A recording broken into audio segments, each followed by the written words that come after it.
Hey everybody, it's Mike. And Katie. And it's episode 103. Today, what are we talking about, Mike? We're talking about some movies, some family movies. A little bit of everything. Right? On this week's episode of Cup of Rad.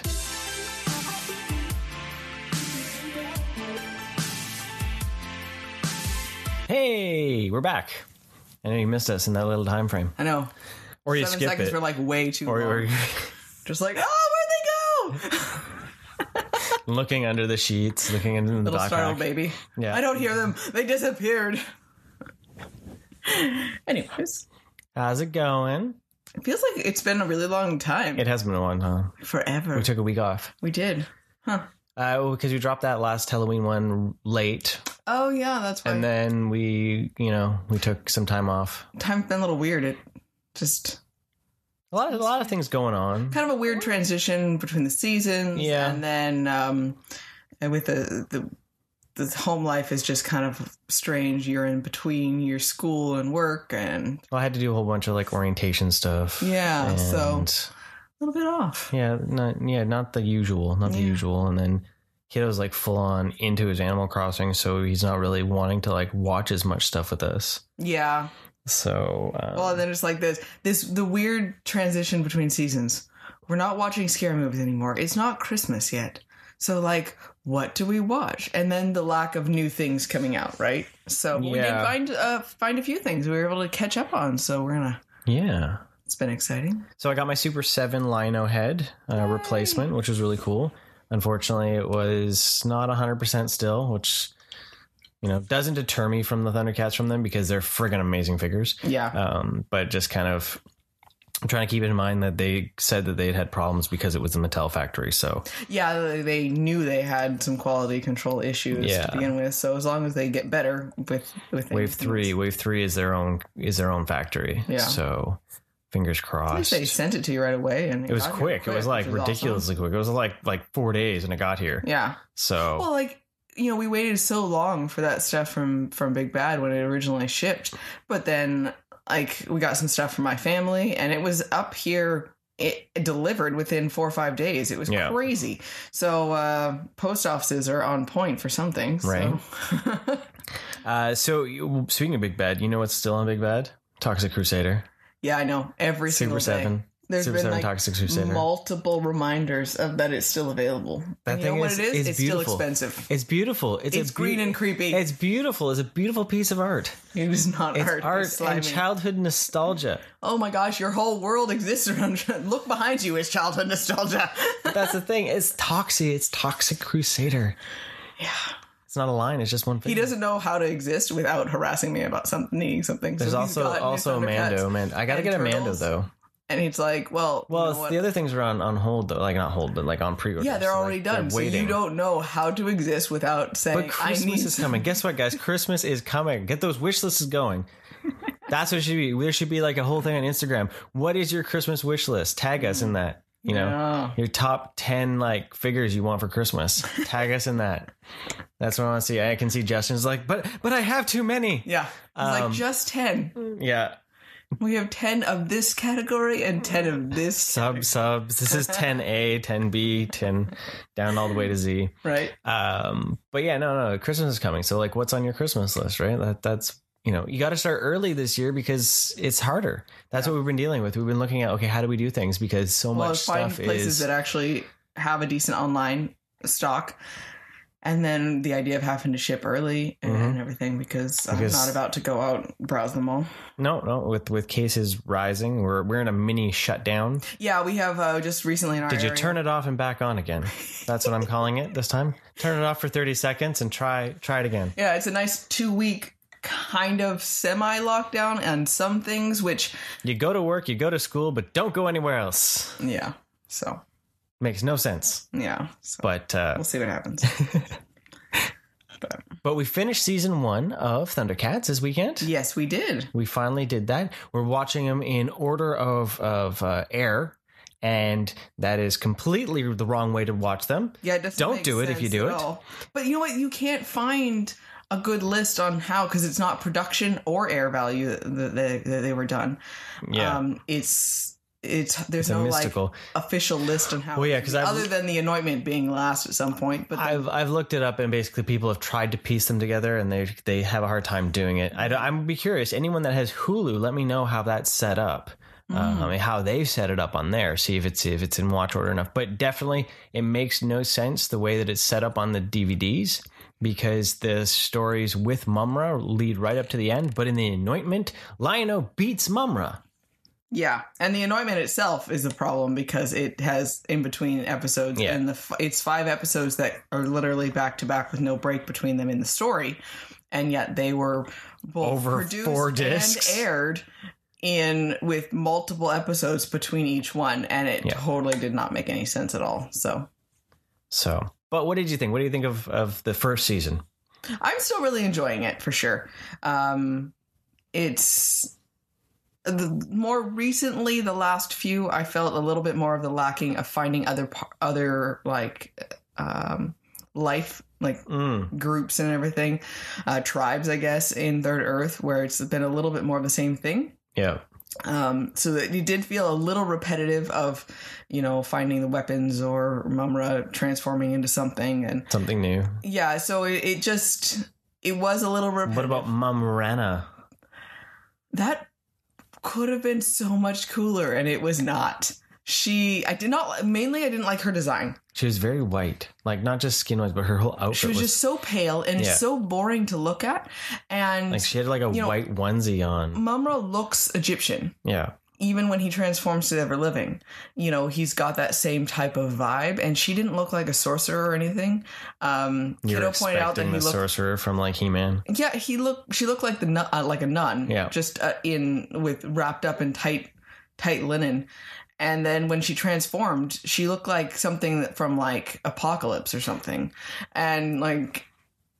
It just. Are you talking about like Apocalypse, DC Apocalypse? Yeah, like Brandon Goodness or something like that. The Furies. Yeah, and not even that exciting actually. And it was really boring. Like I expected a little bit more if she wanted to be. It made good look lame. It did. Evil was like badass. And you know what? And I really did not like. He calls upon the spirits of evil. She called upon the spirits of goodness, and that just sounded lame. Like, what? It should have just been the spirits of good, not goodness. Hey, well, maybe that's where we watched that video of those evangelical Christians that were like the Thundercats of the devil.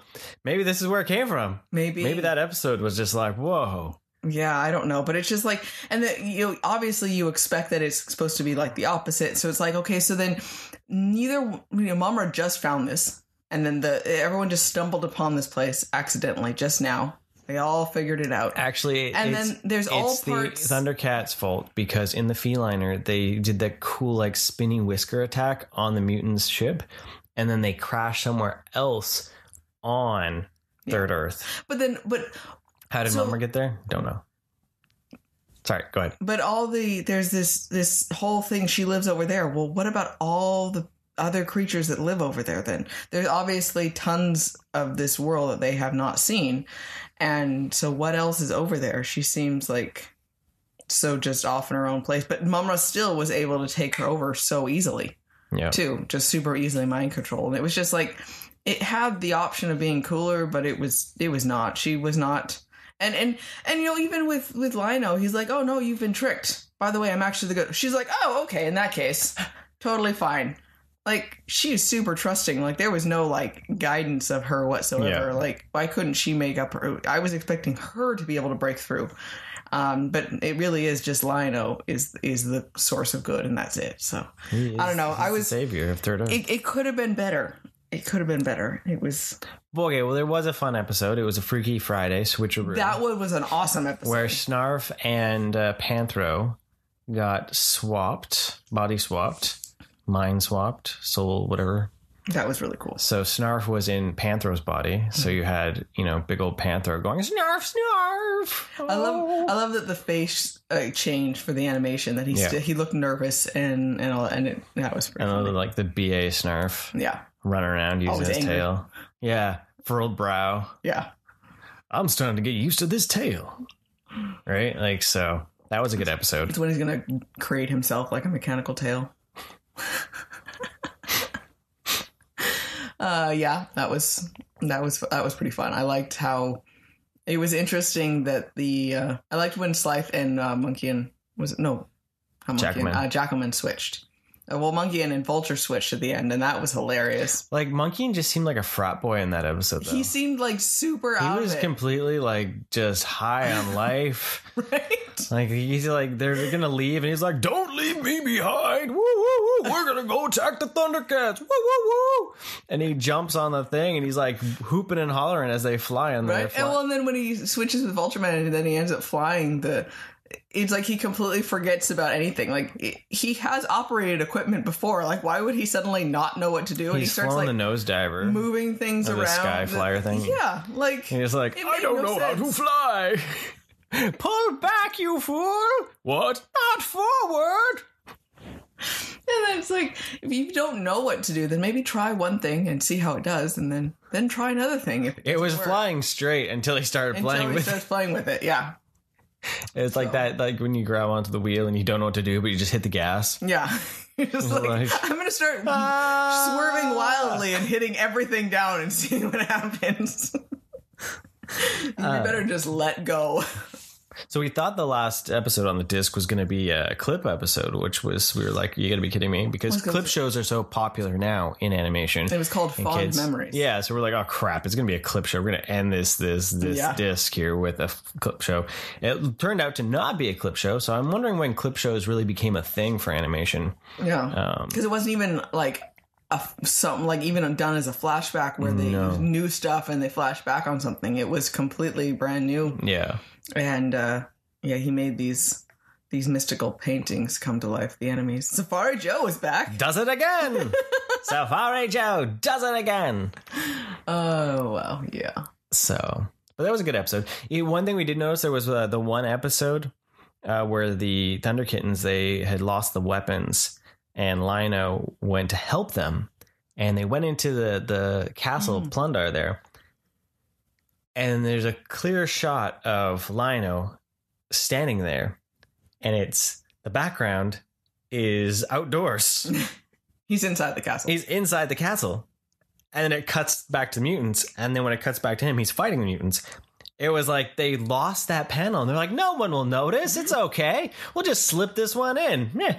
Kiddo was like, kids are dumb. Whoa, that wasn't right. Something was right. He was outside suddenly.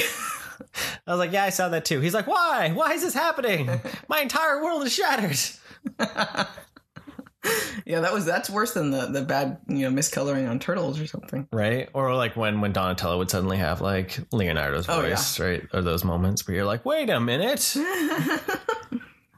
All what it is, that's all like subliminal conditioning to spot the difference. That's what all it is. It's all psychological. They were all like, you know what? We got this idea here. We're just going to set it all up, and we're going to throw in weird things and see if kids notice. If they don't, then, well, sucks to be them. Think of it now. You can put that in because no one's watching. Everyone's on their phone. So kids are even on their tablets and phone when they watch things, right? So they would just be like, they could have anything in there. Nowadays, it would be like, whatever, no one noticed. What happened? Oh, I didn't see that.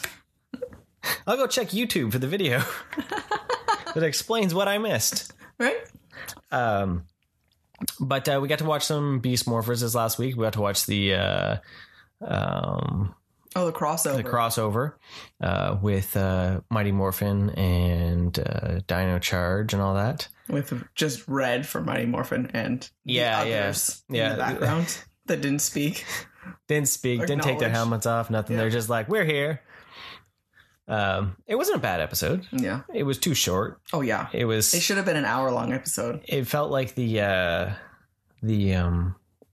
Zord battle should have been something else. I miss the days of like non-CG Zord battles, like the really bad like 90s CG. Yeah. I want to get back to. I want them to do more suit battles with the Zords. Yeah. actual fighting. That's what I'd love to see. I miss looking like it was a giant, canyon with the plastic toys beating on each other. Right? Like that was cool. Well, it's like now this thing had like freaking laser beams everywhere. It didn't have like 8 or something. It was like more than that. Tornado. It was like a tornado of laser beams. Like it was insanity. Yeah. It was so over the top. Yeah, that was. And that's something too. Like they're talking about, there's going to be like new movies for Power Rangers, and new live action potentially for adults, animation coming out. Like they're going whole hog, Hasbro. So it's like, you know what? Just give me some suit battles. I don't want too much talking. I want to see the Zords fight. I don't want to see them just laser things. Yeah. You know, it felt more like in even the original Sentai, even for the Mighty Morphin based, felt like there was more battles. And now it's falls so much on that formula, where it's just like 1, 2 hit, okay, laser blast, done. Right. So I like when they combined all of their weapons. Yeah. It was like 20 something weapons in one go, and it was ginormous blast of power. But it was really sad to see that they brought back this Goldar Maximus. I'm going to smash you. And he didn't, it was all, the battle all took place off camera. He was just the general who just told people that he was going to, defeat them and send minions after them. And that was it. And yeah, it was all off camera. Yeah. Like, cause when it cut back after you saw the Beast Morphers for a moment, then they combined their weapons and blew them up. And you said the Sentai was a full hour. It was like a movie. It was a movie. That crossover was a movie. So that's why it should have been at least an hour long to have, battle with Goldar and those types of things, right? Something. But they hyped this up so much, and then it was like, one thing though that I did realize with it was how much I did enjoy Dino Charge though in those characters. That was a good series. So nice. From that, what else did we see recently? We've just been watching regular cartoons, the DuckTales, the DuckTales Halloween episode. Have we talked about that? Yep. We did? Okay. Yep. That one was awesome. All the DuckTales are awesome, but hey. We watched the Darkwing. Yeah, we watched the Darkwing episode. That was fantastic. Yeah. Let's Get Dangerous. It was an hour-long special. Look at that, an hour-long special. From the new DuckTales, where it brings back Darkwing. In this world of Darkwing, Darkwing was a comic TV personality. Yeah. That went crazy, and the reboot actor picked up the mantle he was in a movie, and then he decided to become Darkwing. Yeah. I think it's a really cool line that they actually did. Right. To make it work. I just hope they bring back Negaduck though. Because the old like TV actor, which would be like the Adam West kind of feel, went off and became crazy and became the Negaduck. Yeah. Remember that? Yeah. So and that was still voiced by Jim Cummings. Yeah. So it'd be interesting to see if they work with that. Well, it seems like they want to try to keep it once in a while on there. So. Yeah. So what happened with this one was that the Taurus Bulba created a antimatter displacement unit. Basically, an interdimensional fax machine. Yeah, for him, it was just like, well, we're just creating anything we need. And then they're like, wait a second, this doesn't make sense. And it's because he's stealing things from other dimensions. Yeah. And so then he ends up tapping into the dimension of Darkwing. Yeah. And it was anything fictional's idea too. Basically, anything fictional in our world is actually a reality, another reality. So then he was able to tap into the fictional Darkwing world for them, and they pulled over the enemies of Darkwing, which was really a cool way to bring them in there like that. Yeah. So it was a really good episode. It was funny. Yeah, like that show is on point for its hilarity. I thought it was funny because Scrooge and the kids got sent to the DuckTales TV show. What's a quackaroony? What does it even mean? They came back and they just looked traumatized. That's quite funny. But yeah, that show is completely solid and worth watching for sure if you're not checking it out. Yeah. And Fabia, we've been watching that one, of course, too.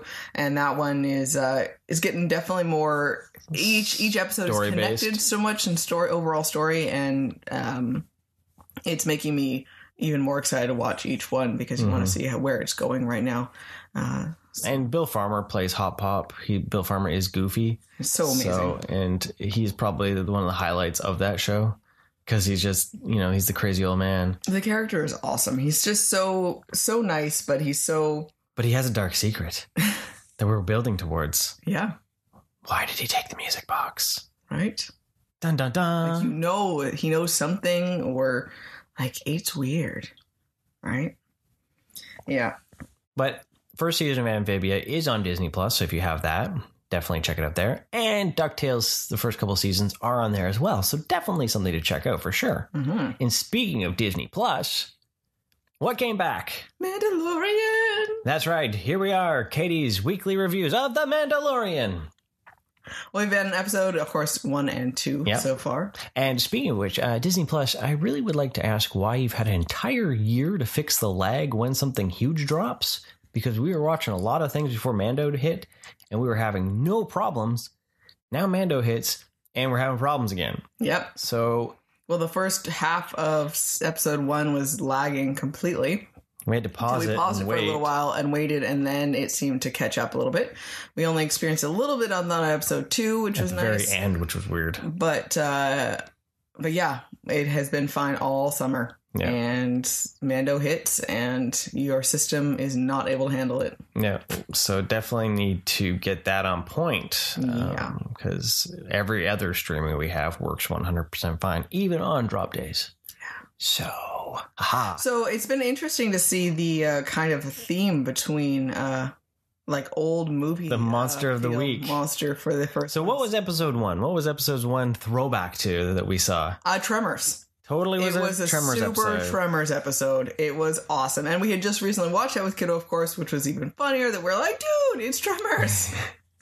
And giant like Tatooine Grabnoids. Ground dragon thing. The crate dragons. Yeah. That thing was awesome. Yeah. It was terrifying. And then especially with the acid. Mm-hmm. That was terrible. Yeah, right? Oh my goodness. Like spitting the acid Kiddo's face was hilarious. He was just like, oh! It was so gross and so horrible.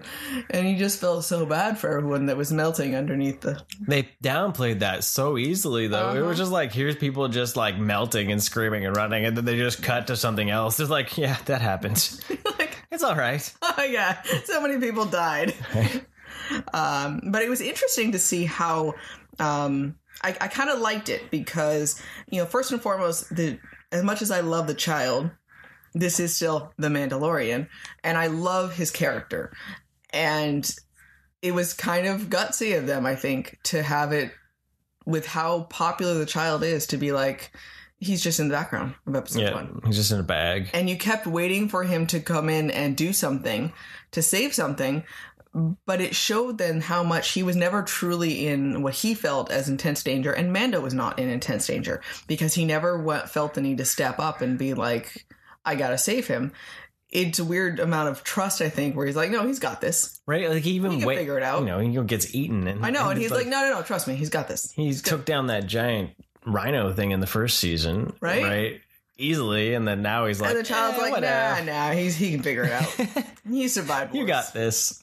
And so that was interesting for sure. And but I liked it how much like it really channeled that Western vibe. Yeah. And that was really cool. I really liked it. So what do you think of the Cobb Vanth Boba Fett reveal? I think it's cool that the armor was there. Yeah. I think that was fun because something like that shows this hardiness of the armor then to see that mystique of maybe what happened. It is interesting to see that the mythology and the concept that did Boba Fett survive or not. Mm-hmm. And I know the idea that is Boba Fett at the end, but we've talked the fact that kind of one hope it's not almost. Yeah. Because the myself, like, I like Boba Fett, but I'm not like ride or die. Yeah. There's so many more developed characters to really stand behind. And I think part of the fact that is cool you had mentioned is that he's the mystery, that you don't know too much about him, and a little bit of the Clone Wars kind of took that away from it. I think too there's a lot of people that have because he was in so many books too. The expanded expanded universe, right? And so I don't have any knowledge of him from anything like that. I'm sure he would be he's really cool because that he is really intense and he's good at his job and everything like that. So I think it would be almost cooler if it was like someone like Rex or something like that would have been someone like trying to look for something of that.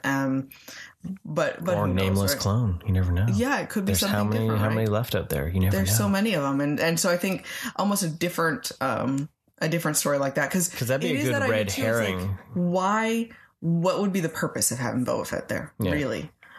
he's not a true Mandalorian.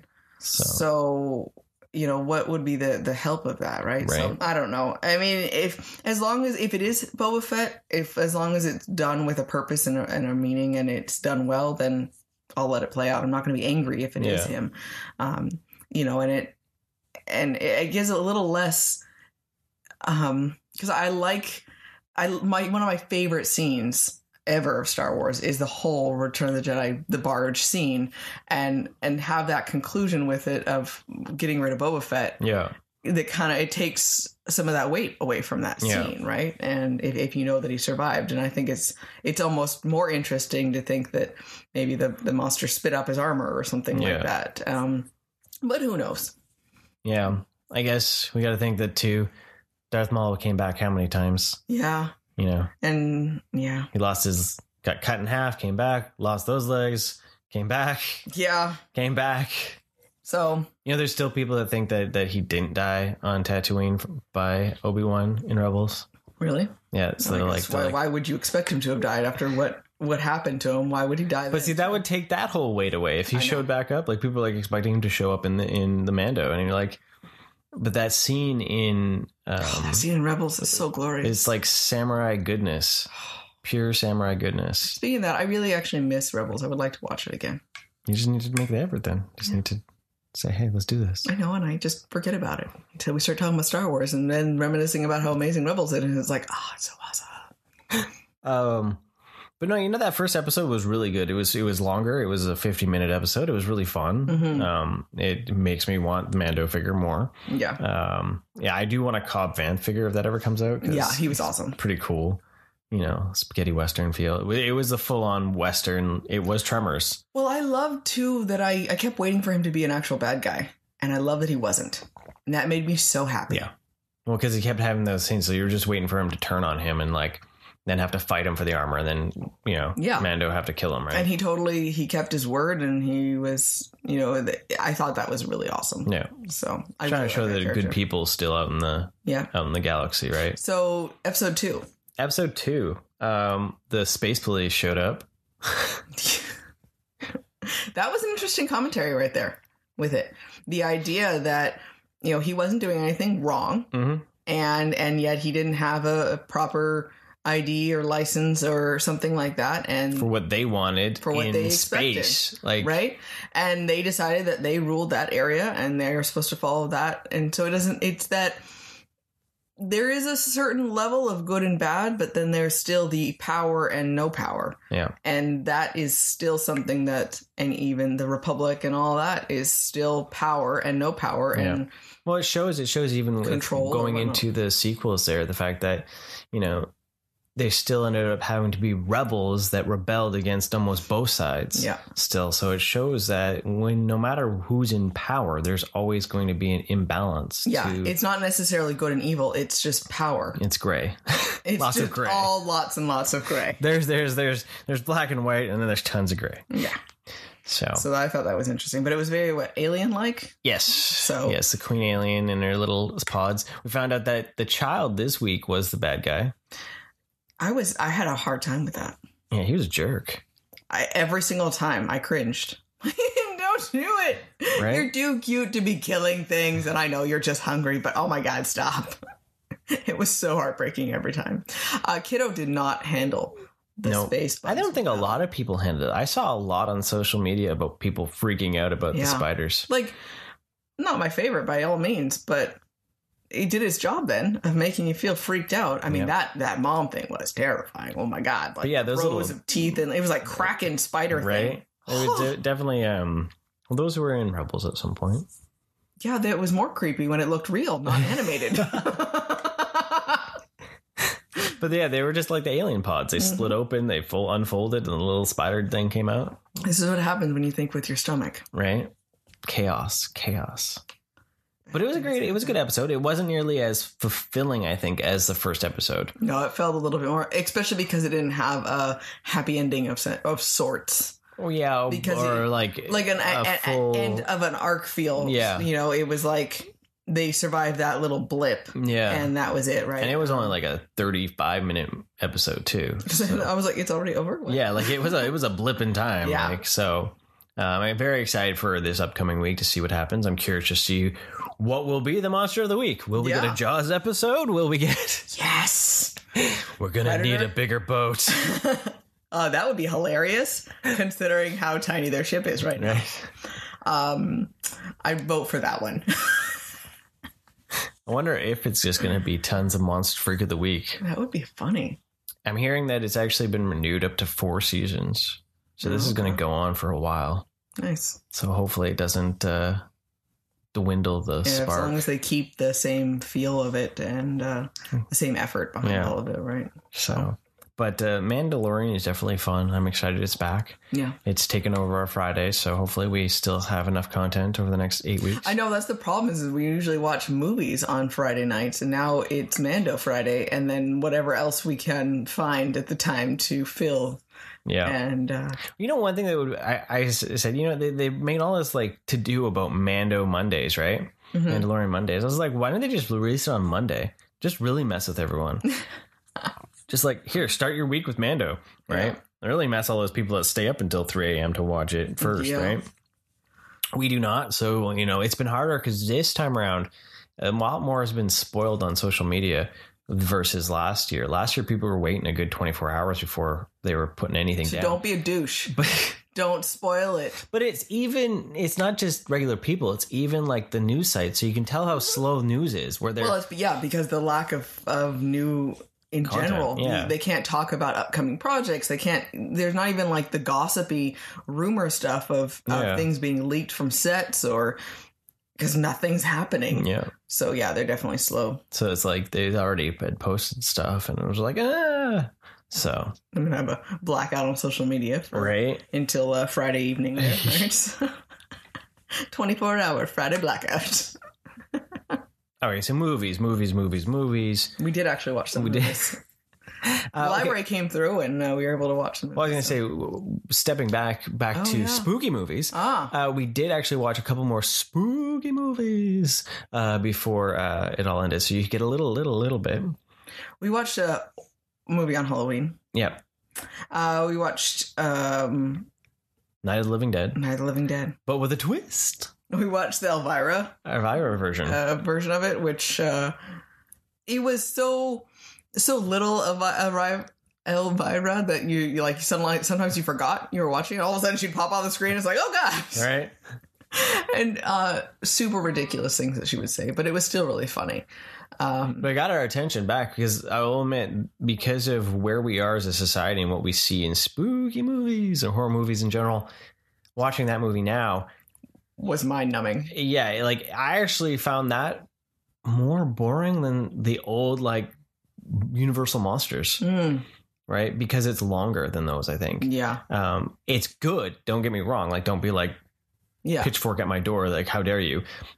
It's still a good movie, but it was just amazing, like how much I was waiting for something to happen. Well, because I'd never seen it before. My extent of my knowledge was from like the historical like horror documentary we saw from it. And it was definitely different to see where things started versus where they are now. And it was slow. You like made like a meme reference. So it was definitely slow going forward because it just happened so like, oh, by the way, there's a weird looking weird acting guy right there. Yeah. What I found most interesting was the start of them. They didn't look like anything other than regular humans. There was nothing decrepit about them. And we're so used to now, as soon as they become a zombie, like their skin like instantly peels off and they're all like, bleeding. Big pointy teeth. And they're just, they look like monsters suddenly. It's not just the way they're acting. Yeah. And with this, it was very much how they were acting. They weren't responsive. They were just kind of zoned out and acting inappropriately, honestly. And so it was a different style that you're like, how this doesn't look like a zombie. This just looks like a normal person. Yeah. And, so that was a bit different. And then you're like, no. They do eventually get that way. So then they did start showing melty faces, more falling apart, and there was even some nudity in there, actually, too. because the movie is actually not rated. Yeah. That was before they needed to have ratings, right? Yeah, it was like choose. I think it was like a couple months after the movie came out was when like the ratings was like this would have been NC-17 or something back then, yeah, right. But it was like then they had to start putting ratings on things. Yeah. It was like required before they were able to. But you can tell that it's definitely about the, not so much of the constantly in danger by the actual zombies that builds up to it, but it's the psychological how humans deal in a situation like that, in a panic situation where they don't know what to do, they don't know what's wrong, they start turning on each other, they start doubting each other for things, and then the power struggle that happens. And the racism too. It's all that commentary. And that, of course, was definitely a huge part of that one. So that was interesting to see more of that. So it's definitely more of a drama of that context, right? So yeah, I mean, I'm glad I saw it. But... I know Kiddo, because he was playing Animal Crossing mainly because it was their trick-or-treating event, and he come down at one point instead because he was like, okay, whatever, this doesn't seem that bad, right? Mm-hmm. And he was there for the end where the guy gets shot when he's the lone survivor, but the group comes through and just sees someone in a window and shoots him, right? And he was just like, what? And then it ended, and he was just like, what is happening? And I was like, in reality, that's the real horror there. Yeah. At the very end. It's people. It's, right? It's the idea that they didn't even ask questions. They saw someone, and most likely they saw someone of color, and they just... Yeah, because even back in that time frame, it still would have been that way, right? And so, yeah, it's a commentary on the horror of people. Yeah. And, the idea of zombies is such a great analogy for so many different things. Mm-hmm. It's a mob mentality in general. It's the mass belief of something, a mass action of something. We all know that we can be zombies in our own right to technology or to rumors or whatnot, and to different beliefs and ideals. And so I think that's one of the reasons why it's become it's an interesting genre. But when you put so much grotesque aspect, then you lose sight of the analogy of things, right? And I think this one still brings out that the psychological roots of the horror of zombies, right? Yeah. So we also watched another one, actually. We watched Scream 2. You've never seen it. Oh, yeah, we did. And this came out of because she after watching Mando episode 1, she was like, I really do like Timothy Elephant. Elefanto.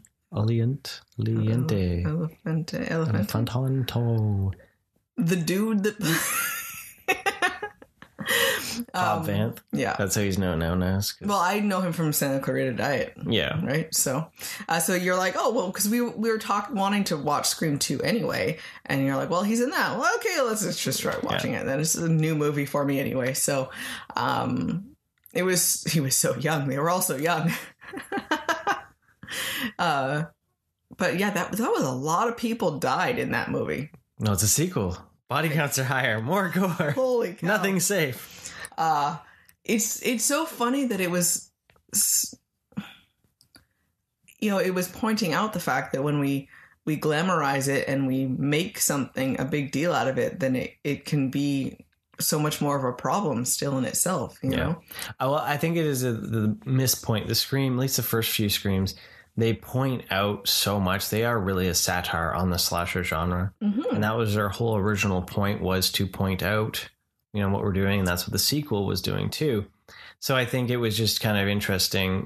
People laugh at them because they think of Scary Movie more than anything. But it's like Scary Movie is spoofing a satire. So it so it's stumbles. Like extreme. Yeah, right. So it's like that idea, though, is that Wes Craven made these because he wasn't super happy with the slasher genre, right? Where it had gone. Yeah. And so he was making fun of it in his own dry wit. Yeah. So, because you can see some of those beats where it does kind of come across like, oh, I know what's going to happen. Yeah. And, so it was fun because I had no idea how it was going to end. I figured it was just a copycat killer. Like, I had no idea who it was really going to be. And it was such a twist and it was such a dramatic ending to have a couple people in on it. And the only one that I could felt hinky about was that reporter. where I'm like, she seems out of place. Like, it's strange. She seemed like, what's the point of her for being who she was, that I recognized her as an actress? It seemed out of place. So when she came around and was actually, you know, like pulling the strings behind things, I'm like, oh, okay, that makes sense then. But to have her friend have gone off on that. See, and that's where watching a movie that was from like the 90s and knowing an actress, Laurie Metcalf, because her star has risen since then you're like, wait a minute, she's a big name. Back then it was like, you know, Roseanne, right? Like, well, but at the same time it was still that, right? But you know, you look at that and you see so many people that you actually that you know now that are bigger and than they were at the time, right? So but yeah, so I enjoyed it. It was fun. Well, it's interesting to watch those because Scream 5 is going into production. Yeah. It's being directed by the dudes that did Ready or Not, and I really like that movie. So I'm curious to see what they bring to the table. It's the first Wes Craven directed film in the franchise, so it'll be interesting to see where they take it from that. Everyone that is alive from the movies is back. That's pretty cool for it. So it's curious that it's not going to go on its own path. Yeah. They already did that, I guess, with the TV series as a reboot feel, right? Yeah. So it'll be interesting to see what they do with that franchise. Oh, I was so happy when David Arquette's character survived. I think he survived. He still like survives all of them. He just keeps getting knifed, which makes sense, right? I mean, if that's the case, where they always have. I think it's like the joke. It's got to be the joke, now, right? But I was just like so mortified when he was going to die, and I was so happy when he lived. So they broke the mold because no one was safe, and you were like, "Oh crap, he's going to die," because he was, you know. So yeah, but. So what else did we watch? So we're going to change our gears. We're going to move away from spooky movies. This is spooky. Oh, okay. It's goth. It's not spooky. It's not. It's family fare. So we got a couple family movies from the library. They came through, which was pretty awesome. The first one up is the Addams Family. Yeah. So the new animated Addams Family, which, you know, we were really excited about when the first was announced. And then when they started showing trailers, we were like, because the trailer used hip hop. Yeah. And it just really bothered me. Well, and it showed Wednesday being a little bit more normal world. And we were worried that it was going to be too much of her rejecting her Addams Family roots feel. Yeah. And so we were a little concerned about this. So then, at least with library, we didn't have to pay for it. We thought we'd at least just give it a try. We did watch it on Halloween. Yeah. During the day. Yeah. So quick recap. I was pleasantly surprised. I enjoyed it more than I expected. Yeah. They had a lot of fun, quirky, creepy references. A lot of fun things of how they built in the theme and all that sort of stuff from the original.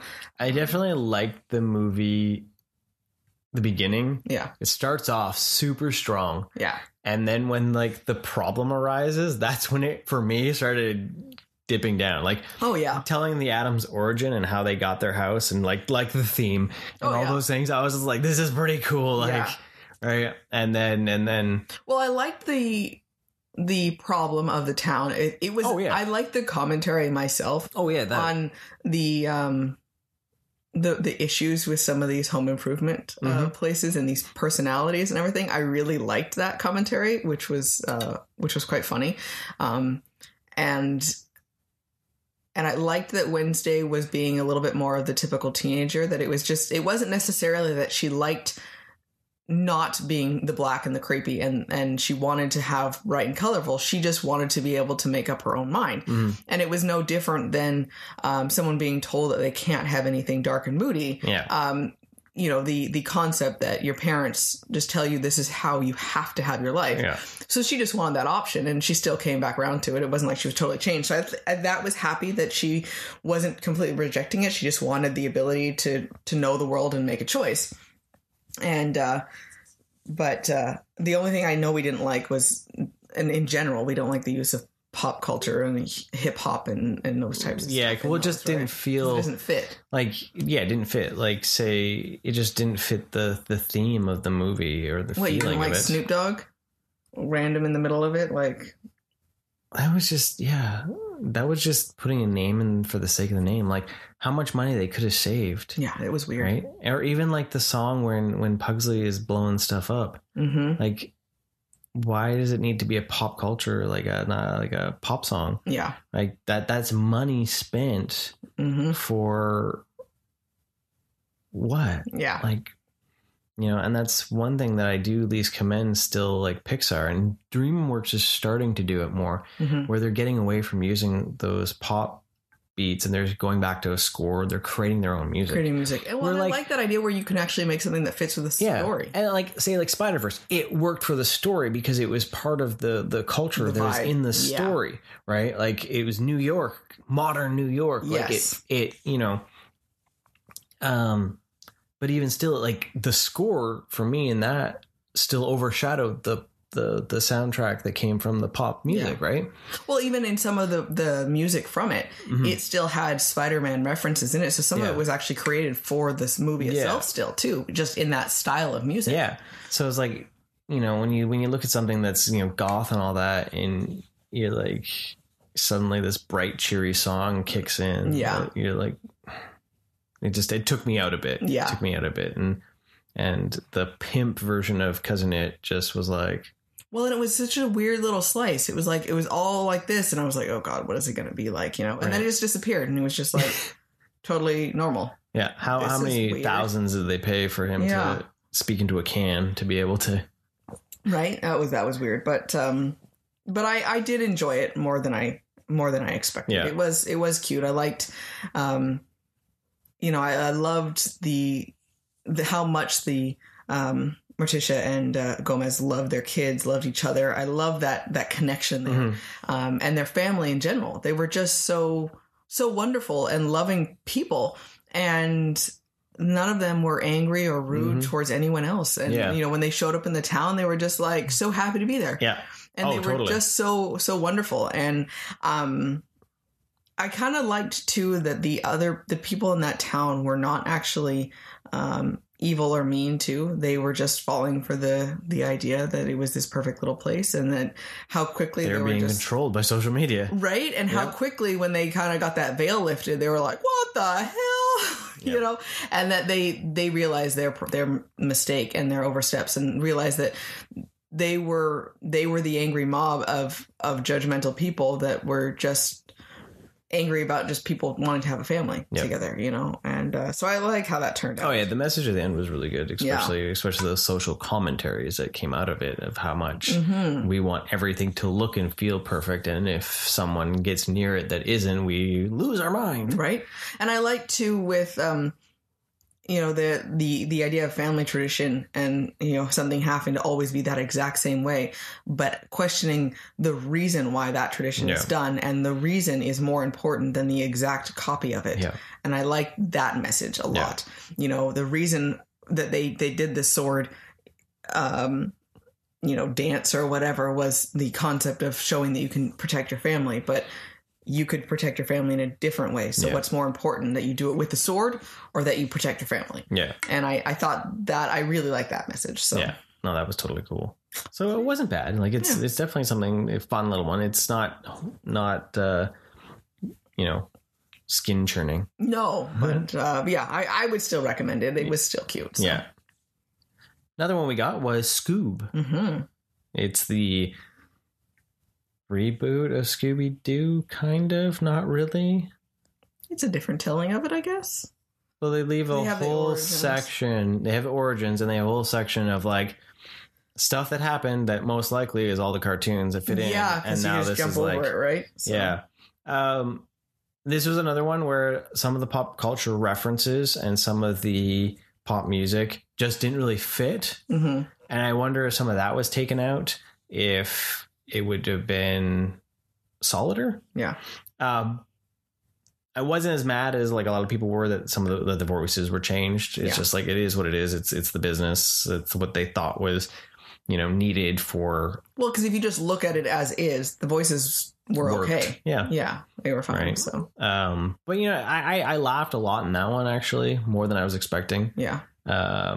And there was some pretty good jokes in that. My favorite, I full on doubled over gut laughed, was Velma's commentary on how Shaggy sounds like what a middle-aged person. Oh, that was the bowling lady. Oh, bowling lady. Yes. Yeah. Yes. He said like a lot. Yeah, he said like a lot. He talks like someone, a middle-aged man thinks that a hippie sounds like. And I was like, I was hysterical because it was so true.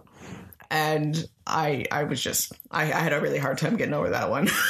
No, that was a good moment. Like some of those says it without even blinking, right? Yeah. It's like this is, and it's like, yep, that's exactly how you would describe his voice as. Yep. So yeah, that was great. The story is interesting though. The idea that their relationship, their bond is, and it was nice to see them give purpose then and showing Mystery Inc. falling apart without them. Yeah. I love that idea that they, because it is easy to say, well, what is the purpose of them? Because they're always just running scared. And I love the fact that they didn't eat because no one reminded them to have food. Yeah. And they started fighting. And they got hangry. That is such an important role to make sure that everyone is nourished, because then they can think clearly. And I love that. And but that it's not just a talent of something that can keep a group together. They refer to them as their soul and their loyalty almost. And I thought that was beautiful. They're the glue that binds everyone, right? Yeah. Through their actions. Yeah. And I thought that was really, really awesome. Yeah. So what'd you think of the superhero dude there? At first, at least. The Blue Falcon? Yeah. It was cool to see it, because they're digging into the Hanna-Barbera archives of trying to, create this new world. It was funny to see some of the need to be something. It was kind of like the idea, even the Addams there. You're supposed to be a certain way, right? But you're not that way at all. You're not the way, right? Yeah. There was definitely some missteps I think took with his character, just for how it ended and everything. He was a little hard to take in at first. You're like, oh my God, you're so obnoxious. But then when you realize, as it plays out, then you're like, okay, well, he's not trying to do this because he's a jerk or anything like that. He just so badly wants to fill his father's shoes, and he just doesn't know how to do it. Yeah. And he's not trying to do it in a mean fashion or a anything like that. Yeah. He doesn't even really want to be a superhero. No. He just wants to, he likes, he's just continuing the legacy and likes the popularity. Yeah. So he's not trying to be, take advantage of anything like that. He's just, hadn't found his place yet. So then it took a little bit to get into it, and you're like, oh, okay, I kind of understand and see where the growth might happen. Yeah, for this, right? It definitely was weird because Heroes so they're all excited for the Blue Falcon, and he just comes out and he's just this real dick, right? And he's just this party dude, and I was like, what is happening? Yeah. So at first I was like, oh, thank God it's not the actual one that he, right? The hero. I liked the. It was fun because of any sort of connection to mythology I love, and so that was a fun thing to see. I liked the initial start of it. The end on how they can kind of cleaned everything up. I had a hard time with that one. That was so bad. It was just like, well, we got ourselves in this mess. How do we figure it out? And because you knew that they weren't gonna just take Scooby-Doo away, they had to come out of this one, and it felt so lackluster. It felt like no one knew how to do it. It was just a Deus Ex. It was just a shark jump. Let's just do this. Kick him out. It's funny. Kids will laugh. Yeah. And so I had to try to let that one go there. That was hard because there was a lot of good throughout the movie. I was enjoying it. I was laughing, and until I got to the end, and then that moment where they just kick him out of Tartarus, and then they go right into the dance sequence with the DJ. Yeah. It was just like, what is happening? Well, if it had just been a little block party type thing, cool. But it was done in a weird fashion and the weird DJ thing. And so then it just ended with a bit of a sour taste. Yeah. Right. Because it was just like, I do think that they should not have used Simon Cowell. That really irritated me. Because you knew that at the end, when it was the ripping off the mask. Simon Cowell was the bad guy. You're like, no, he's not, right? You totally know that. Like, well, first off, Simon Cowell would not allowed himself to be the enemy out of all of this. Right. First off, and his animation was more realistic looking than the others, so it was like really weird. Yeah, the whole idea of using him, why couldn't he have just been a general businessman that was interested in trying to fund them?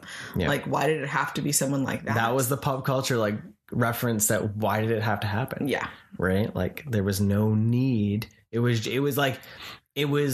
the reference for the adults to go, ha, look, it's Simon Cowell. Yeah. Right? Like the parents. I've come to realize I really don't like Simon Cowell. Like I don't see why you would. It's not like it's something you're into. But like, I really don't like him. I don't know why. Really? Yeah. Why? I don't know. Like, I don't have a reason. Like, I don't like hate the man, but he can be just so mean. Because that's a producer. I know. And I don't know. Maybe I just don't also like the hype that he has. Like the fact that he can they want to use him on Scooby-Doo. Maybe why. Maybe that's why it bothered me more too. I think it's just that random pop But maybe culture. It was just the fact that he just didn't need to be there. Yeah. And so maybe that's why. Yeah. No, totally. It didn't drive the story in any which way or form. Like, and that those lines that were spoken, and that was another one. Well, it would have made more sense if they were a pop act or something. Yeah. Where they were trying to be a musical, because I associated him with music. So when he's not associated with music or like performance art, it's like, why is he there? Yeah. Maybe that's why. But like that idea of spending the money for what? Just to have that name drop? Yeah. Makes no sense, because that scene could have been done by a regular voice actor. Yep. And you would have had, and then that reveal at the end would have had much more like, oh, it's literally just a man in a mask again, right? Yeah. Like they spent the money for what? Yeah. Just to try to get some parents to do the Rick Dalton like, hey, wait meme. So that's funny. So we stepped into another family movie. We're going all family, all animation. Well, we'd been seeing this one on Netflix there, and we kind of been holding off on it for the last little while. Because it was a spooky movie season. And it's just a fun, we're like, okay, we have free night. We're going to watch this. We watched Over the Moon. Mm-hmm. It's directed by Glenn Keane. It's his first directorial debut. And he is an animator from basically Disney's Renaissance, and he worked all the way up to Big Hero 6 and Frozen as an animator. Yeah. And now he's got to make his own movie. And you could totally see that vibe. Yep. With the style of the movie, the animation of the movie itself, the character designs, right? It was a beautiful film for sure, and the animation was great, and the just the layout, it definitely felt like a Disney movie. Yeah, honestly. It felt like, because it had music in it too, right? Mm-hmm. And it felt like a Disney all movie. The songs were created for the movie. They were all, there was that soundtrack for that. Progressed the story, right? It was it was a musical. A musical, right? Yeah. But it loses that. That's always thing that frustrated me, even with Disney movies, is like, they'll start hard with those music, the music, and they'll be like, characters are like singing, and then you go to the next beat, and then they're singing. They go to the next beat, they're singing. Then you get to the next beat, and they're singing, and then all of a sudden, like, there's no music. Well, like after the Moon Goddess, then there songs after? You had the ping pong song, and then you had the gooey dog song, and that was it. Yeah. Yeah, it didn't have any sort of end song. There should have been like that. That is like, weird. It should reprise, have been like, a bit of a change of the story, right? There should have been a song when they were in like the empty. You're right. There should have been a song there. Yeah, it should have been like a sad crying song of like, or even like the revelation like of things, right? Yeah, the move up and things, right? Yeah, you're right. And that's like even Disney movies, they do that. They'll give you these awesome songs till about like 3/4 of the movie, and then it's like, you don't need it anymore. Yeah. So. Lion King does it. Well, look at that. We're not talking about a Disney film yet. We still managed to find a way to ruin a Disney film for you. Because now I'm like, wait a second. They go all the way through, and then they just stop with the music. All of them do. Aladdin's the only one that comes close to using a song in the finale, Jafar's song. Right? Because, like Little Mermaid, the last song is Kiss the Girl. Mm-hmm. There's no song after that for any sort of the conclusion. Yeah. Well, I guess because it's not really a song when Vanessa shows up. It's just melody of her voice, and that was it. Oh, no. Yeah, okay. There's a little bit of somewhat of a song type thing, but okay. Anyways. Yep. Over the Moon. So it's about a girl that has grown up with this legend of this the moon goddess. These moon goddess, these long lost lovers. She was in love with the man, and she got eternal life, and he did not. And she got sent to the moon, and she's been waiting there ever since. And so it's the concept of love, everlasting love, and she is having to struggle with the idea that her mother had passed away, and there's the concept of a new stepmom in her life, and she can't handle it. Yeah, dealing with how could her dad move on. So she's going to go to the moon to talk to the moon goddess to prove that exists, and that there was no reason why her dad should possibly love anyone else. Yeah, because he's forgetting about her mom. So and it's been many years. It's not like it's been 4 years. Yeah, it's not like the next day. No, it's a reasonable. As an adult, you're like, yeah, that totally is okay.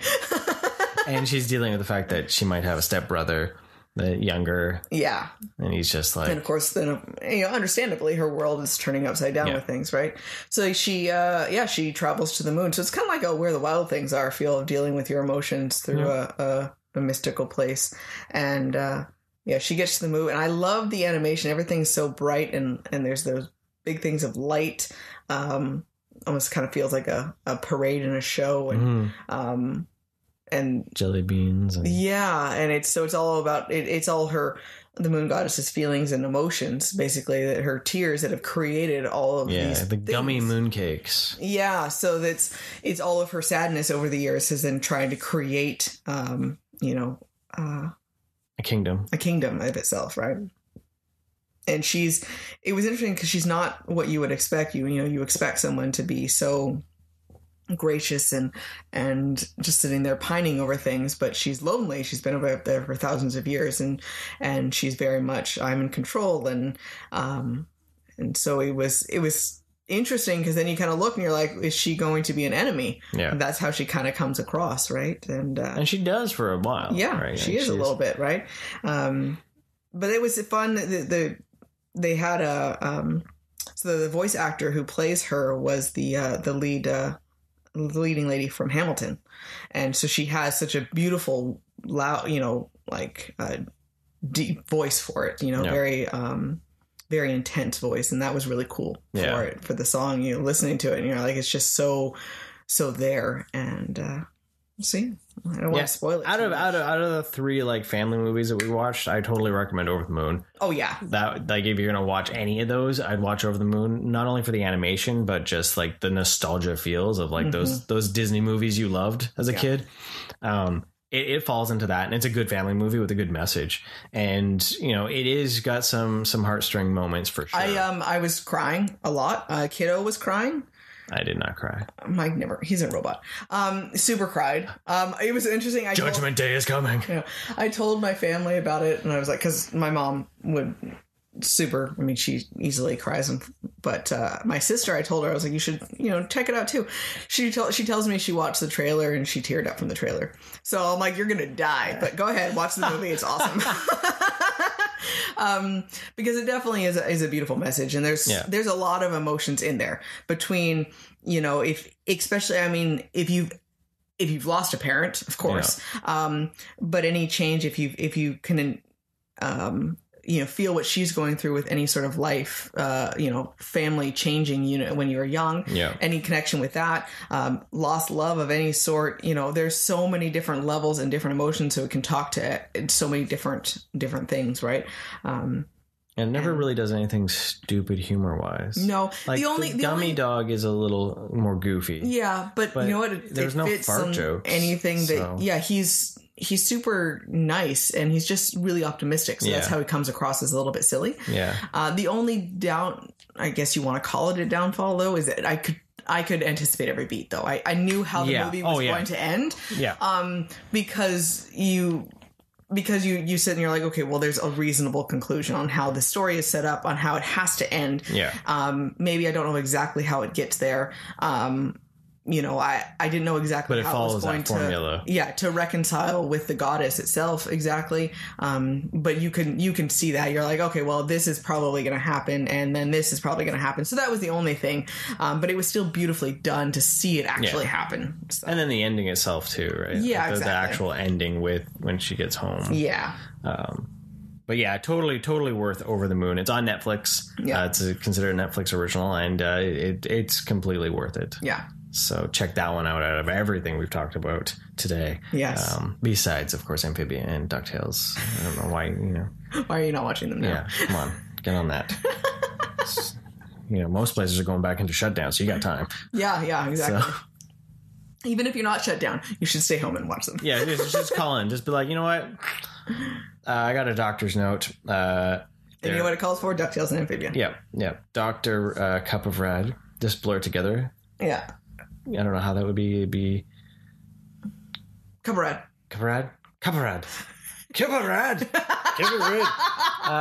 They've throw in an accent in there, and so it sounds like a different different language. Where did your doctor come from? I don't know, but they're pretty intense. So it's a team. It's a team of doctors. Team of doctors say I need to stay home and watch DuckTales and Amphibia. That's more doctors should be prescribing those right now. It might help with the pandemic. Right? Laughter is the best medicine. And laughing. You know what? You can't go wrong. Right? So, but yeah, so there it is. That's what we've been doing these last little while here. We've been building a list. We were going through and trying to find some more accidentally Christmas movies. Mm-hmm. Movies that take place at Christmas, but aren't necessarily Christmas movies. Any suggestions on accidental Christmas movies? And we do know Die Hard and Gremlins. Yeah, those are already on our list. So, that's other than Die Hard and Gremlins. And Batman Returns, because I really don't feel like watching Batman Returns again. It's been too soon. Yeah. The other two have been a while. And then we also went through, we found... So Katie wants to do this. This is what she suggested, that we do an episode of bad, Lifetime Hallmark Christmas movies. I'm having a hard time committing to this, though. So if you want to see that, message us in some form. Because I'm a little afraid it might turn into Christmas Cup of Rage. Cuss of Rage? Cuss of Rage. Of the my absolute love of unnecessary romantic movies, Right, Christmas Prince and Christmas Prince Returns and a Christmas Prince Returns with Baby and Christmas Prince Puppies. I married a royal Christmas. I have Christmas movies that I love, and I can appreciate, heartwarming Christmas movies, but the unnecessary, it's romantic. It's just a romantic Hallmark movie just set in snow. Set in snow. Doesn't mean that it's Christmas. I don't know. That'd be pretty epic if the whole thing just took an hour and a half, them standing in snow. I know. We were looking at all the list of holiday movies. Yeah, so we did it on our cable box because we can search, and we just did Christmas movies. They're all the same. And it took us 10 rows before we got to one movie that we've seen. Or heard of. And it's by 5. So it's 50 movies of things that we had never heard of before. And they're either... A Dog's Christmas. Kiddo was either it is single people that are, there's some sort of romance, or it's a family trying to come together and find the meaning of Christmas, or it's a pet teaching people the meaning of Christmas. And it was that was it took us before we saw The Grinch. Yeah. Apparently we don't watch that many movies. It was impressive because there was only one time where both rows, I was like, Mike, I've actually seen every single one of these movies. That was at the end. That was at the very end. The last 2 rows of the 400 and something suggestions that came up. It was weird to see how many. So, but what we did find was really messed up horror-like Christmas movies. Yes. And those might need to happen. Yeah, we might do that. Down. We've had some of those. We had the traditional Santa vs. Martians. Traditional. We have I've heard of that one. Oh, okay. I've heard of that. Sleigh Bells. Yeah. Bells, Bells. Yes. Thank you, Amazon Prime. Santa Jaws. Santa Jaws. I mean, how could you not want to be into this? Elves. Santa and the Ice Cream Bunny. That just looked... No, that's not a horror movie. No, but it looked weird, and the picture looked like a horror movie. It's from the 30s or 40s. Yes, and it was scary. And then Santa Claus Conquers the Martians. Yes. So that might have to happen. The other one that we were kind of considering that just brought us because of a Christmas was a Harold and Kumar episode. That was the other one. Because we saw that all Harold and Kumar are listed, in Christmas. In Christmas. Only one of them takes place at Christmas, but all of them, they're like... You should really watch all of them, though. So we were trying to find some different styles of that. We have the accidental Christmas. We have the, kind of the... Spooky. The super weird Christmas spooky things. So if you want to see us tackle some Lifetime Hallmark ones, message us or comment. If we want to... If you want to subject us, we'll only do 3, though. Yeah. At the most. Yeah. So, send us some ideas. So, and then of course, going into the... Because we have the weird switch of the November, and then, of course, we have to dig into our ones that we actually really care about, that I don't know how much, we need to talk about on the podcast. So maybe we need to find weird ones once a week, too, to be able to add things in. Yeah, there's always that. Well, Wonderful Life and Santa Jaws. You know what? It'll work. It's a wonderful Santa Jaws. Right? Yeah, there you go. Okay. Well, stay rad, dudes. Thanks for joining us, everyone. Have a wonderful day. Thank you for listening. Want more rad content? Follow us on Facebook, Instagram, and Twitter. And don't forget to subscribe, rate us, and leave us a review. And remember, be excellent to each other and party on, dudes!